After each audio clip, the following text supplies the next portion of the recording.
प्रिय विद्यार्थियों, आज हम बीए पार्ट तृतीय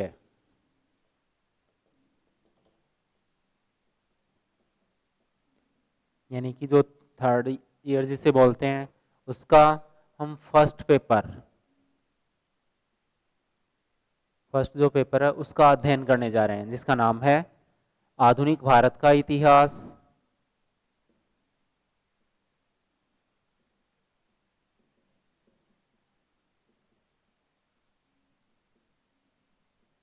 आज एक नई शुरुआत है, नई क्लास है और उसका जो प्रथम पेपर है उसका पहला चैप्टर हम पढ़ने जा रहे हैं। बीए पार्ट तृतीय फर्स्ट पेपर हिस्ट्री।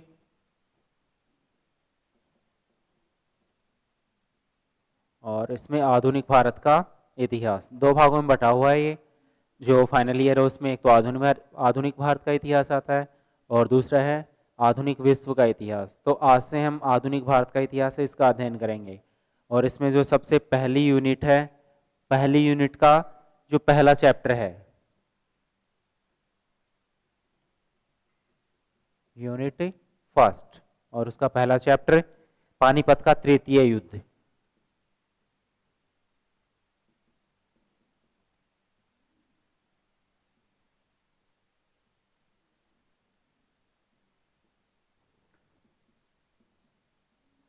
के कारण एवं परिणाम। ये जो युद्ध हुआ पानीपत का तृतीय युद्ध, ये हुआ था 1761 ईस्वी में, जनवरी या 14 जनवरी 1761 ईस्वी को मराठों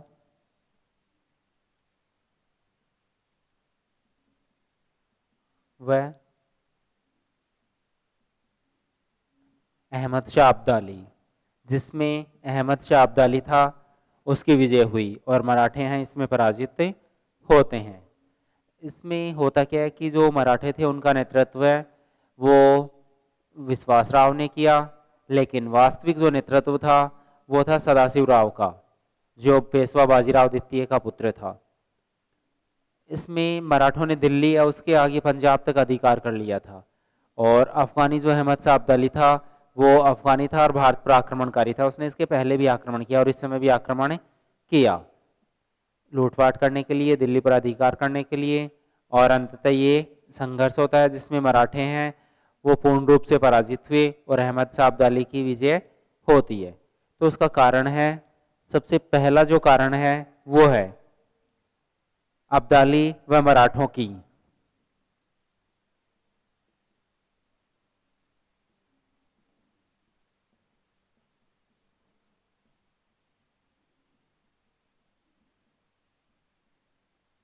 सर्वोच्च शक्ति बनने की अभिलाषा। भारत में जो इस समय सबसे शक्तिशाली राज्य है वो है मराठों का, सबसे शक्तिशाली वही थे। और इसके अलावा अहमद शाह अब्दाली वो भी बहुत अधिक शक्तिशाली था और बहुत अधिक उसने भारत में आक्रमण करके सफलता प्राप्त की, लूटपाट की थी। तो दोनों ही दिल्ली के ऊपर अपना अधिकार स्थापित करना चाहते हैं, दोनों ही सर्वोच्च शक्ति बनना चाहते हैं, यानी कि दोनों की महत्वाकांक्षाएं थी अधिक। और महत्वाकांक्षाएं जहाँ पे होती हैं वहाँ पे टकराव भी होता है, वही यहाँ पे हुआ, मराठा और अब्दाली के मध्य संघर्ष होता है। दूसरा कारण है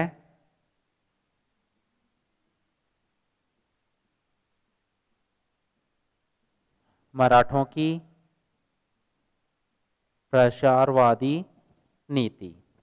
मराठे जो मूल रूप से महाराष्ट्र के थे, अपने साम्राज्य का विस्तार करते हुए दिल्ली तक पहुंच गए और दिल्ली से आगे पंजाब तक पहुंच गए और इसके ऊपर अपना नियंत्रण बनाए रखना चाहते हैं और भी अपना साम्राज्य का विस्तार करना चाहते हैं।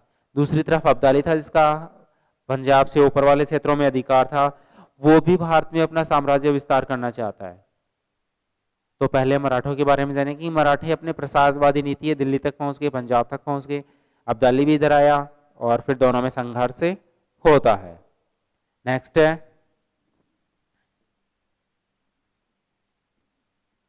मराठों का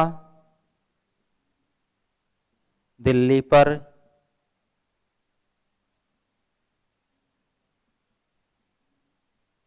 प्रभुत्व बनाए रखने की इच्छा।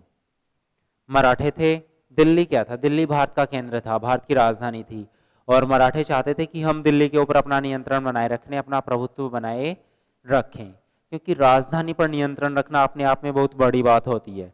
वही मराठे करना चाहते थे, दिल्ली के ऊपर अधिकार रखना। अब्दाली भी यहाँ पे जीतना चाहता था, तो दोनों में निश्चित रूप से संघर्ष होना था। नेक्स्ट है अब्दाली का आक्रमण एवं लूटपाट।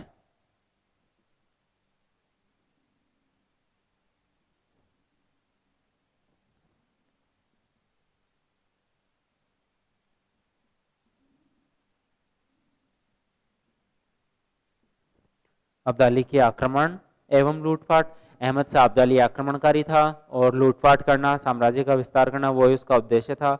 जब मराठों का दिल्ली पे अधिकार था तो अब्दाली ने भी आक्रमण किया और लूटपाट की, तो उसका संघर्ष मराठों से होता है। नेक्स्ट जो इसका कारण है, भारत में भारतीयों का शासन स्थापित करना।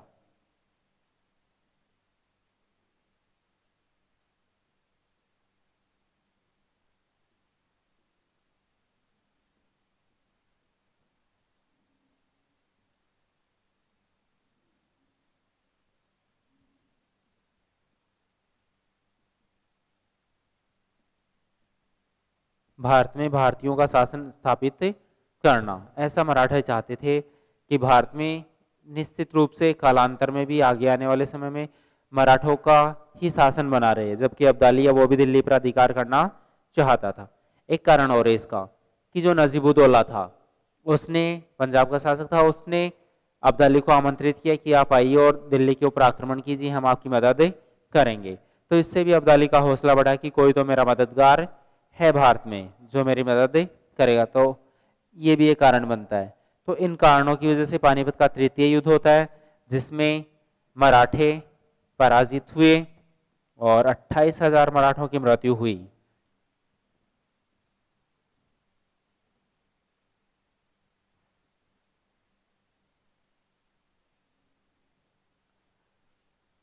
अब है पानीपत के युद्ध के परिणाम।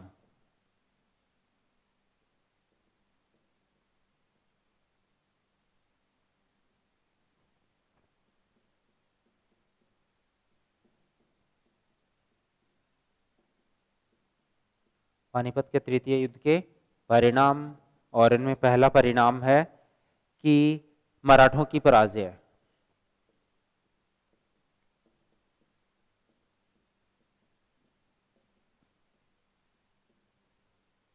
इस युद्ध में मराठे थे वो पूर्ण रूप से पराजित हुए। सदाशिवराव, विश्वासराव, तुकोजी होलकर और अन्य बहुत सारे जो मराठे सरदार थे उनकी मृत्यु हो गई, और 28,000 कुल मिलाकर के मराठा सैनिक उनकी मृत्यु होती है और वो पूर्ण रूप से पराजित हो गए। नेक्स्ट है मराठों पर सीमित व अस्थायी प्रभाव।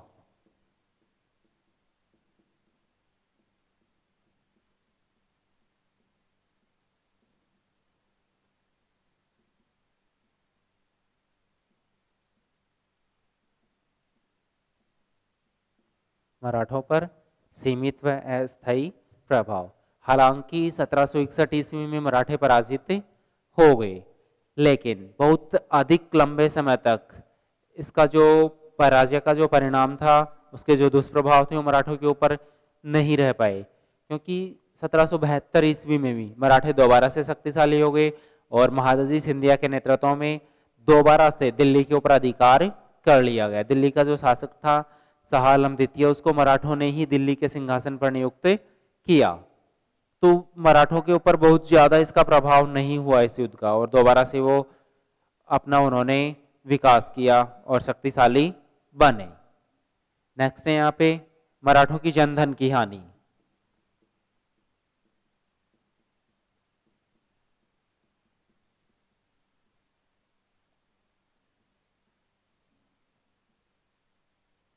मराठे हैं, उनको जन और धन दोनों की हानि उठानी पड़ती है। जनता या सैनिक प्रजा 22,000 28,000 सैनिक थे, उनकी मृत्यु होती है। हर मराठा जो परिवार था उसमें से कोई ना कोई, उन मराठा परिवारों ने अपना कोई ना कोई सगे संबंधी निश्चित रूप से खोया, निश्चित रूप से किसी न किसी एक की मृत्यु एक परिवार में से होती है। धन, युद्ध है तो युद्ध में धन की भी बहुत सारा अपव्यय होता है, बहुत सारा खर्च होता है, तो दोनों का नुकसान मराठों को उठाना पड़ता है। और एक ये भी था कि कुछ समय तक उत्तर भारत से मराठा प्रभुत्व की समाप्ति।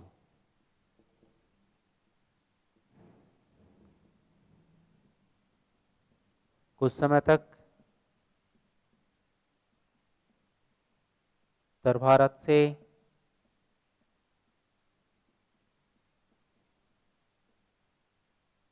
मराठा प्रभुत्व समाप्त। हालांकि 10 सालों तक दिल्ली था, उत्तर भारत था, उससे मराठों का प्रभाव वो सीमित हो गया और अहमद शाह अब्दाली के प्रतिनिधि थे वो यहाँ पे शासन चलाने लगे। नेक्स्ट परिणाम है पेशवा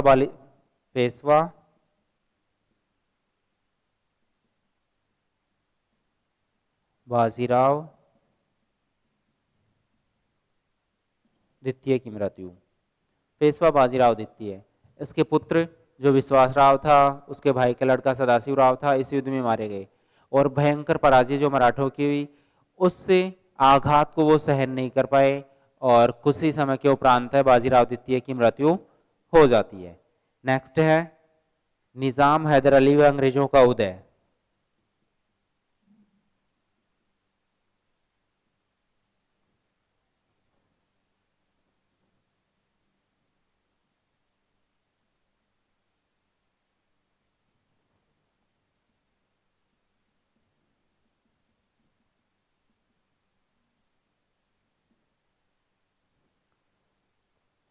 दक्षिण भारत में जब मराठे कमजोर हुए तो उसका फायदा हैदराबाद के निजाम ने उठाया, वो शक्तिशाली बना। हैदर अली है वो शक्तिशाली बना और तीसरी शक्ति अंग्रेज। तीनों राज्य मराठों के पराजित होने के कारण शक्तिशाली बनकर के उभरे और मराठों के सामने उन्होंने चुनौती प्रस्तुत की थी। और नेक्स्ट है राजनीतिक दृष्टि से अनिर्णित व अमहत्वपूर्ण।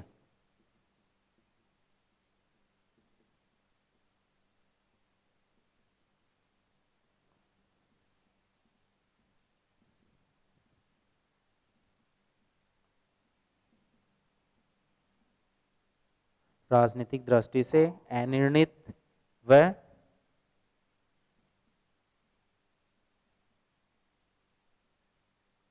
अमहत्वपूर्ण, यानी कि इसका कोई राजनीतिक जो दूरदर्शिक परिणाम होता वो नहीं निकला।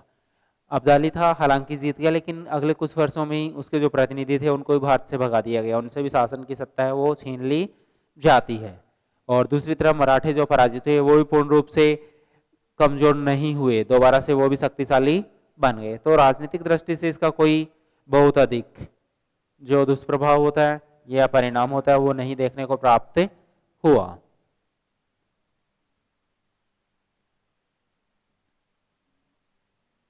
नेक्स्ट जो चैप्टर है वो है महादजी सिंधिया के नेतृत्व में मराठों का उत्थान।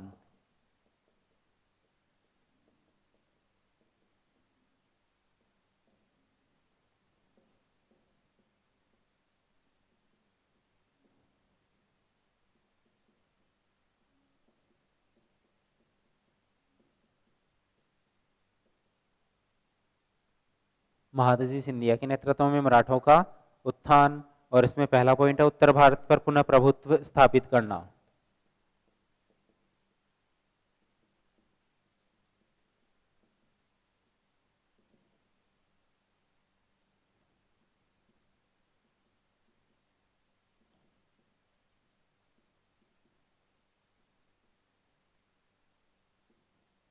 इसमें क्या होता है कि जो उत्तर भारत था, महादजी सिंधिया सबसे पहले उनके बारे में जानते हैं, एक प्रमुख मराठा सरदार थे। पानीपत के तृतीय युद्ध के बाद में मराठों को दोबारा से शक्तिशाली बनाने में इनका योगदान सबसे अधिक था। मराठों का उत्तर और पूर्व भारत में जो विस्तार हुआ, साम्राज्य विस्तार हुआ, चौथा और सरदेशमुखी वसूल की गई, उसमें भी इनका योगदान सबसे अधिक महत्वपूर्ण था। तो इनके नेतृत्व में मराठों ने उत्तर भारत पर पुनः मराठों का प्रभुत्व स्थापित किया, दोबारा से साम्राज्य विस्तार किया। नेक्स्ट है शाह आलम द्वितीय को पुनः सिंहासन पर बैठाना। शाह आलम द्वितीय को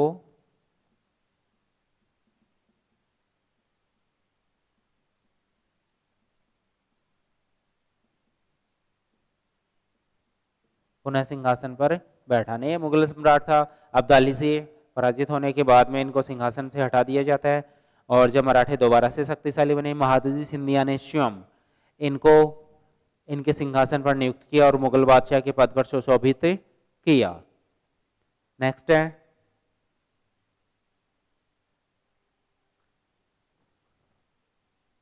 प्रथम आंग्ल मराठा युद्ध में तलगांव की विजय।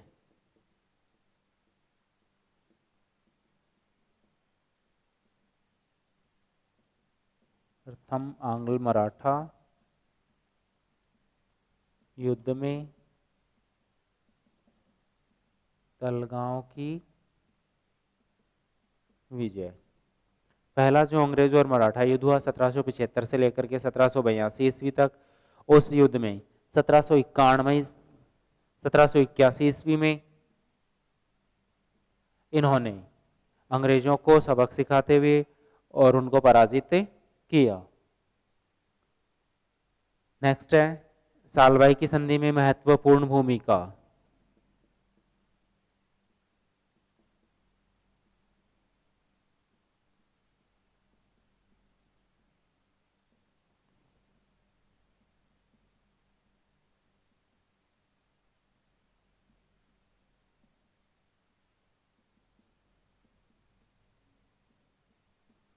सालबाई की संधि जो अंग्रेजों के मध्य और महादजी सिंधिया के मध्य या फिर के मध्य हुई, उस संधि में जो शर्तें तय की उसमें मराठों की ओर से महादजी सिंधिया ने साइन किए, और इससे यानी कि पहले जो आंग्ल मराठा युद्ध था उसमें मराठे ही अधिक शक्तिशाली रहे, अधिक सफलताएं प्राप्त की, और इस संधि में भी मराठों का ही प्रभाव ज्यादा रहता है।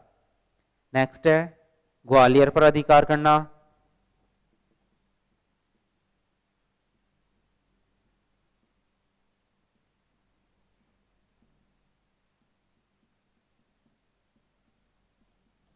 महादजी सिंधिया ने 1784 ईस्वी में ग्वालियर पर आक्रमण करके और उसके ऊपर अधिकार किया। नेक्स्ट है मुगल साम्राज्य का सर्वेसर्वा बनना।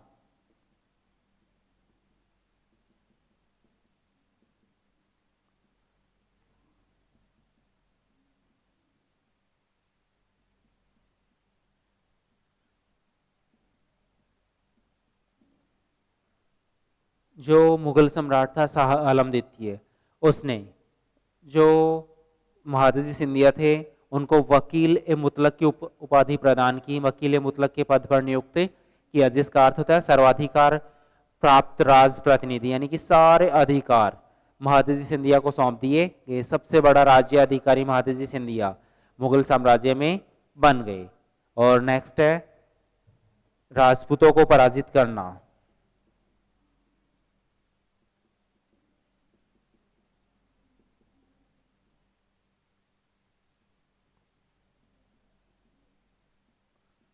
महादजी सिंधिया के नेतृत्व में भरतपुर जयपुर रियासत है और अधिकांश जो रियासतें थी उन सबको पराजित किया गया और उनसे चौथ और सरदेशमुखी कर वसूल किए गए। तो ये थी महादजी सिंधिया है, उनके नेतृत्व में मराठों का उत्थान की, दोबारा से दिल्ली के ऊपर अधिकार किया, उत्तर भारत में प्रभुत्व स्थापित किया, ग्वालियर को जीता, अंग्रेजों के खिलाफ सफलता प्राप्त की, राजस्थान के राजपूत राज्यों को पराजित किया। तो इस प्रकार से दोबारा से उनका जो साम्राज्य विस्तार था वो फैलता चला गया। नेक्स्ट है नाना फडणवीस के नेतृत्व में।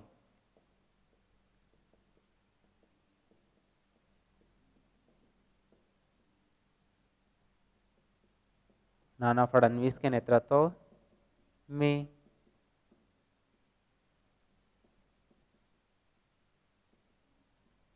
मराठों का उत्थान। नाना फडणवीस भी एक प्रमुख मराठा सरदार थे। इनके नेतृत्व में मराठे शक्तिशाली बनते हैं, लेकिन दूसरे तरीके से। और उसमें पहला पॉइंट है राघोबा को मराठा राजनीति से दूर करना। राघोबा को मराठा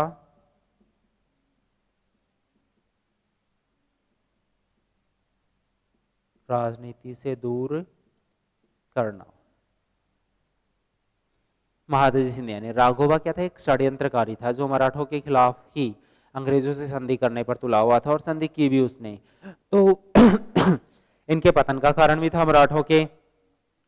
तो नाना फडणवीस ने ऐसी रणनीतियां बनाई कि उन्होंने राघोबा को मराठा राजनीति से अलग ही कर दिया, उनका महत्व उसको महत्वहीन बना दिया।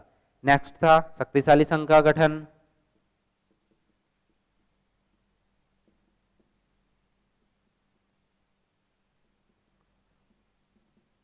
शक्तिशाली संघ का गठन जिसमें निजाम,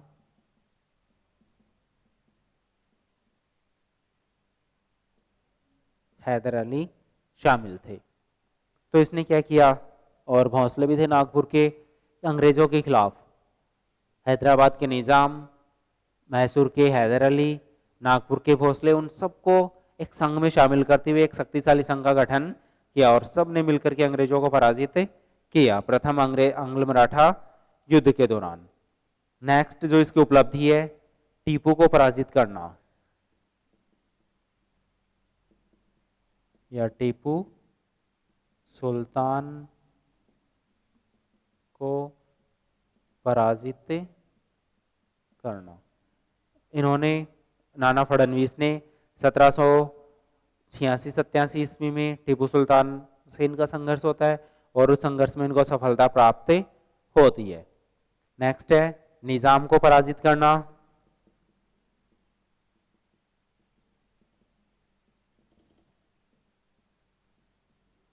हैदराबाद का निजाम था उसको भी नाना फडणवीस ने 1795 ईस्वी में पराजित किया।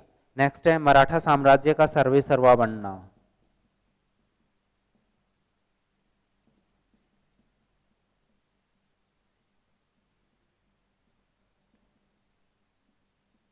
नाना फडणवीस पुणे में रहते थे, मराठा राज्य में ही रहते थे और वहां पे सारा करते धरता नाना फडणवीस स्वयं बन गए, सारी मराठा आय व्यय पर भी नियंत्रण स्वयं में रखते थे।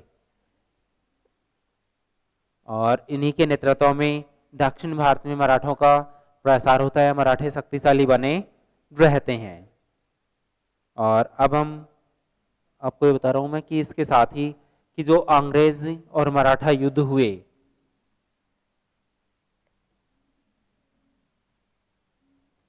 आंग्ल मराठा युद्ध,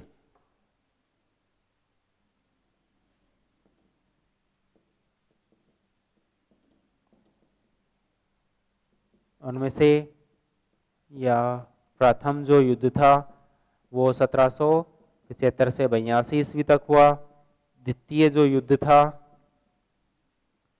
वो 1803 से 6 ईस्वी तक हुआ और तृतीय जो युद्ध था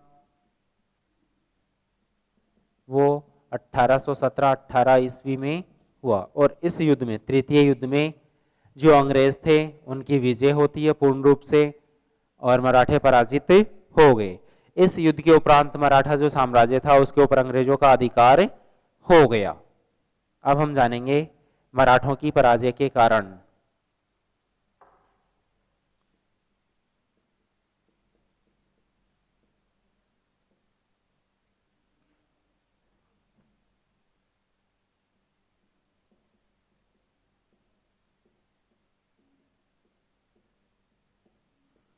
किस कारण से मराठे पराजित हुए, उसमें पहला है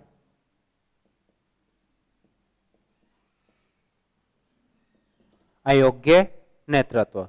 मराठे थे इस समय तक, यानी कि 1817-18 ईस्वी तक या 1800 ईस्वी तक ही जो प्रमुख मराठा सरदार थे, जिसमें बालाजी बाजीराव है, महादजी सिंधिया, नाना फडणवीस है, उन सब की मृत्यु हो चुकी है। कोई भी ऐसा मराठा योग्य सरदार नहीं रहा जो मराठों को नेतृत्व कर सके, उनको दोबारा से सफलताएं दिला सके। नेक्स्ट है अंग्रेजों के योग्य सेनापति।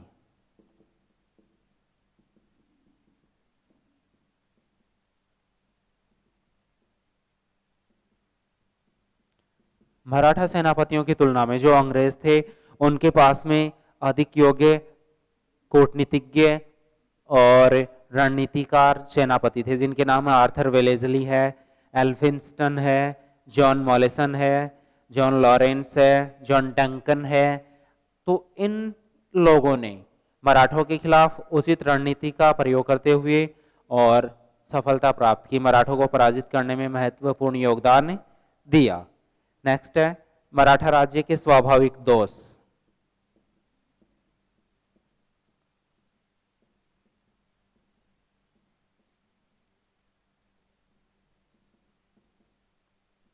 मराठा जो राज्य था इसके स्वाभाविक दोष यानी ये थे कि मराठों ने कभी भी मुख्य रूप से शिक्षा को अपना उद्देश्य नहीं माना, शिक्षा पर उन्होंने बल नहीं दिया, क्योंकि शिक्षा उसी से ही विकास होता है, उसी से ही सुदृढ़ता आती है, उसी से ही चारित्रिक जो उन्नति होती है।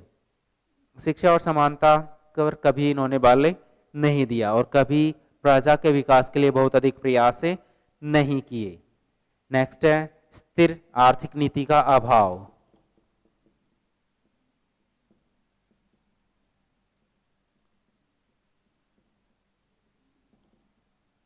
मराठे थे, इनकी आय के जो साधन थे यानी कि आर्थिक आय जो आय होती है वो निश्चित नहीं थी, स्थायी नहीं थी, वो लूटपाट पर निर्भर थी। सैनिक थे, वो लूटपाट करते और धन प्राप्त करते। चौथे और सरदेशमुखी भी अधीन राज्यों से जबरदस्ती वसूल किया जाता और जब इनका पराजय होती तो इनके हाथ कुछ नहीं लगता। यानी कि किसी भी राज्य के विकास के लिए, चाहे परिवार है, चाहे राज्य है, चाहे देश है, उसके विकास के लिए उसके स्थायी आय के साधन निश्चित रूप से होने चाहिए। अगर स्थायी आय के साधन नहीं है, लूटपाट है, तो उससे बहुत अधिक लंबे समय तक विकास नहीं हो सकता है। नेक्स्ट है मराठों की सैन्य व्यवस्था में दोष।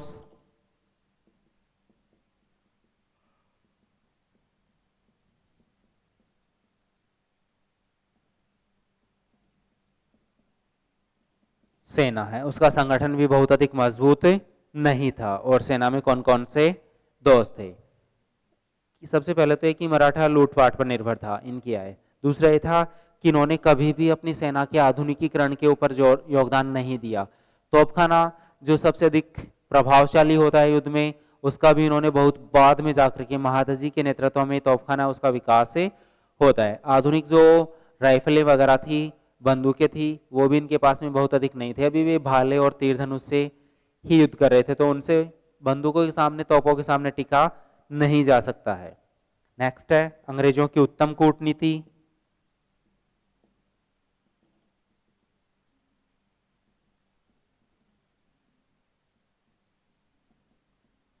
इसमें एक ही अंग्रेज थे, वो निश्चित रूप से कूटनीतिज्ञ अधिक थे मराठों की तुलना में, और कूटनीति से ही युद्ध जीते जाते हैं बहुत अधिक मामलों में, क्योंकि कूटनीतिज्ञ होना सबसे अधिक जरूरी है कि हम किस प्रकार से शत्रु को कमजोर बनाएं, उसके गुट को कमजोर बनाएं, उसके साथी को हम अपनी ओर मिला लें, लालच या फिर मजबूर करके किसी भी प्रकार से। नेक्स्ट है कि अंग्रेजों की जो गुप्तचर व्यवस्था थी वो भी भारतीयों से, मराठों से बहुत अधिक आगे थी।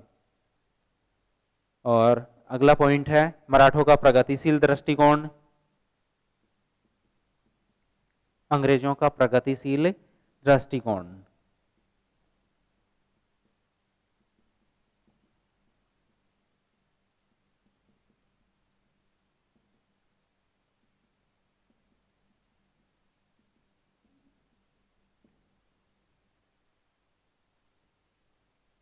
और अंतिम है मराठा सरदारों की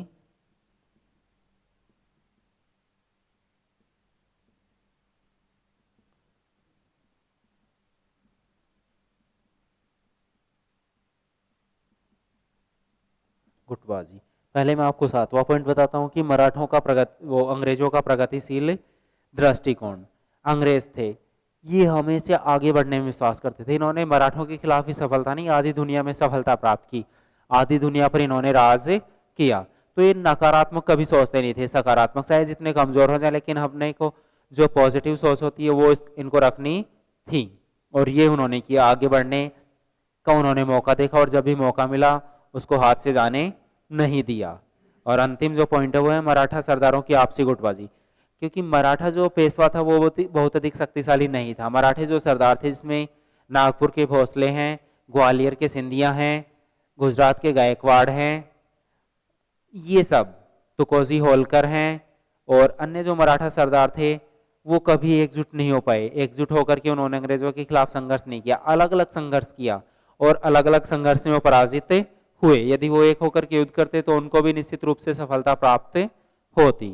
तो ये मराठा सरदारों की जो आपसी गुटबाजी थी वो भी इनके पराजय का एक महत्वपूर्ण कारण बनती है। और इस प्रकार से आज का अपना जो अध्याय है, यूनिट है, वो समाप्त होती है। अगली यूनिट में हम नए प्रकार से, नए सिरे से अध्ययन करेंगे। धन्यवाद।